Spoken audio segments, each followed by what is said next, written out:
Morning guys. Maaga akong gumising para manguha ng pang-ulam. Ito guys, ang dami. Ang ganda, nalago. Kaso magugulang na iba eh. Mapait na pag sobrang gulang na.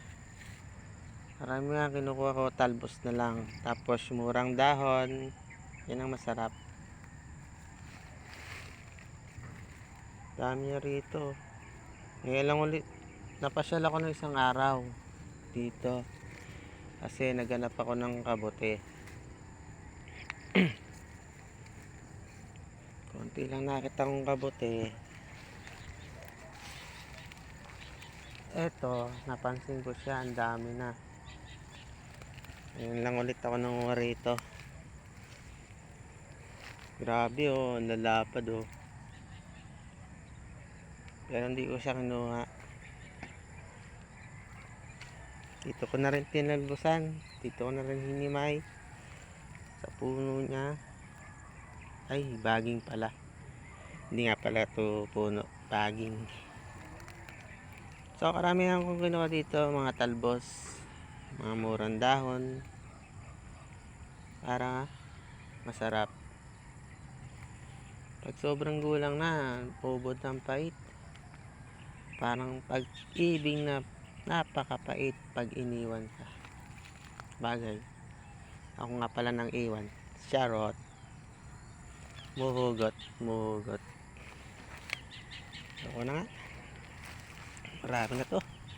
Pero sayang, ang dami. Hindi ako makatiis.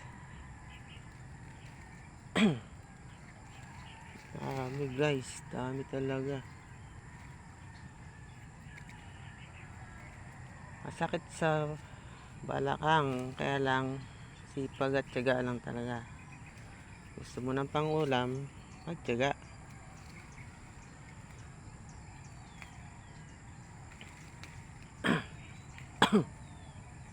Grabe guys, dami talaga oh. Ang lalapad. Ang dami niya oh. Wala doon oh.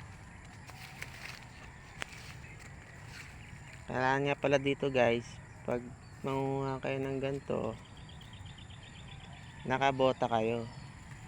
Kasi maraming higad.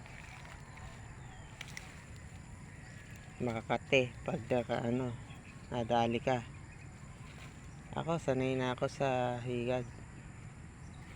Kung kinakain lang yan, kinuha ko na rin. Dami talaga guys. Ang gaganda, sariwan yung mga talbos oh. Ay gar, ayoko na nga, tumatapo na.